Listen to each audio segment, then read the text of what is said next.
Bonsoir donc, bonsoir tout le monde. Bonsoir chers amis.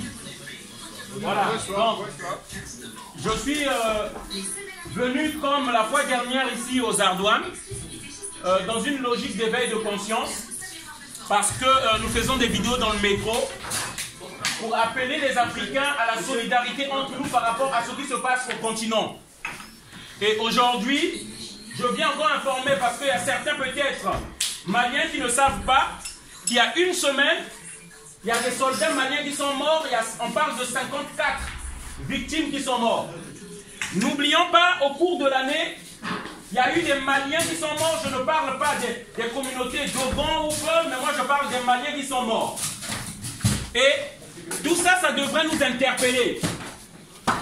Pendant qu'on est en train de tuer chez nous, pendant qu'on est en train d'occuper nos terres par l'armée française, qui occupe nos terres, les gens, on ne regarde pas ça, on mange, on danse, on fait la fête comme si rien n'était. Je tiens à rappeler, l'Afrique est le continent le plus riche au monde.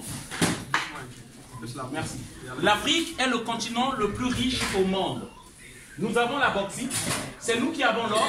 Et je tiens à rappeler, Soundiata Keita, c'était le roi le plus riche, plutôt Kanka Moussa. C'était l'homme le plus riche et il était au Mali. Il avait beaucoup d'or.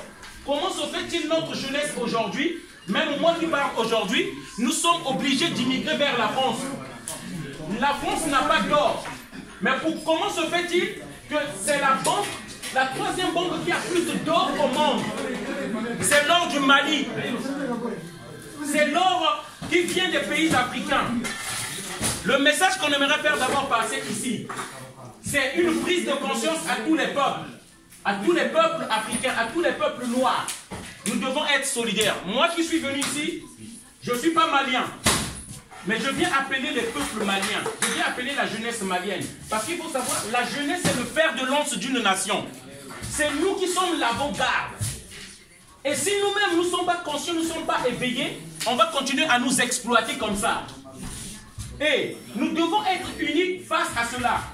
Pour ceux qui ne le savent pas, la France, depuis 1945, contrôle notre économie grâce à une monnaie qu'ils imposent aux gens qu'on appelle le franc CFA.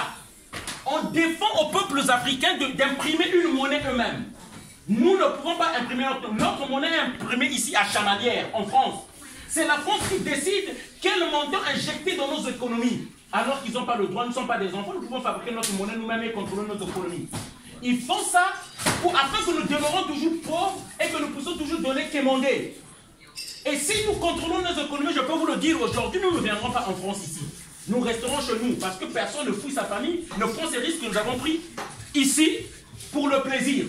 On veut bien être à côté de ses parents, de sa famille et mourir sous là peut-être dans son village. Voilà, bref. Ce que je veux venir dire ici, dans 2 semaines, nous avons une manifestation que nous allons faire pour le Mali. Dans 2 semaines. Et nous souhaitons que les gens viennent. Ce monde que nous voyons aussi, c'est pourquoi nous venons vous sensibiliser. Nous faisons des manifestations à Paris. Que vous ayez des papiers ou pas, on ne pourchasse pas les gens. C'est une manifestation déclarée. Nous militons pour les droits pour que nous ayons les papiers. Parce que aujourd'hui, la France occupe nos pays. La France est chez nous. Ils nous empêchent de vivre chez nous, nous fouillons ici.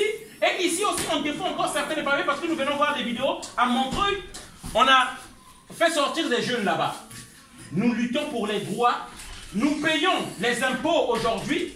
Mais nous ne pouvons pas décider à voter parce qu'on dit que vous n'avez pas la nationalité française. Vous ne pouvez pas décider à voter. C'est pour tout ça que nous sommes en train de lutter. Et je dis bien, tant que nous ne resterons pas solidaires, nous n'aboutirons à rien. Donc dans 2 semaines, nous allons organiser une grande manifestation par rapport à tout ce qui est en train de se passer au Mali. Et avant de terminer, je tiens à dire, si Modibo Keïta était là, s'il était là, l'amunissement ou les armées étrangères ne seront pas là-bas. Ces armées-là ne sont pas venues aider les Maliens. Et je dis bien, aucun militaire français ne mourra pour un noir, pour un Malien. Ça, il faut qu'on mette ça dans la tête. Ils sont là-bas pour les intérêts stratégiques et économiques de la France. C'est clair. Ils ne viendront pas pour venir mourir pour nos beaux yeux. Jamais ils ne le feront. Ils sont là-bas parce qu'il y a un intérêt là-bas. C'est de ça qu'il s'agit. Et nous, aujourd'hui, dans le mariage entre la France et l'Afrique, C'est nous qui sommes les perdants. Les Africains meurent tout le temps. Je ne viens pas ici pour venir dire qu'on fasse la guerre à la France. C'est pas ça que je viens de dire ici. Mais je viens dire que j'appelle mes frères qu'on s'éveille. Lorsqu'on va s'éveiller, ils vont comprendre que nous avons compris. Ils vont devoir changer leur politique. Ils vont chercher à arranger certains trucs. Oui, nous avons mal agi. Ils vont chercher à arranger. Si nous nous éveillons. Mais pendant qu'ils sont en train de faire leur prédation et nous sommes en train de danser comme des cons, on est en train de faire comme si on ne voyait rien. Ils vont continuer ça. Donc c'est pourquoi dans cette vidéo, parce que cette vidéo, c'est pas juste les Maliens qui vont suivre ça, mais c'est la communauté noire en Afrique qui va suivre ça. J'appelle tous les peuples à l'éveil.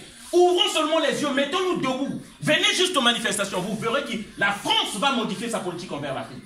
Et nous pourrons rentrer chez nous, parce que moi je pense aujourd'hui, si l'Afrique va bien, beaucoup d'entre nous ici, nous irons investir dans nos pays et rester chez nous. Parce que je ne pense pas qu'on va préférer ce froid-là par rapport à la chaleur que nous avons en Afrique. Voilà le message que je voulais faire passer. Donc je souhaite encore une bonne soirée. Merci.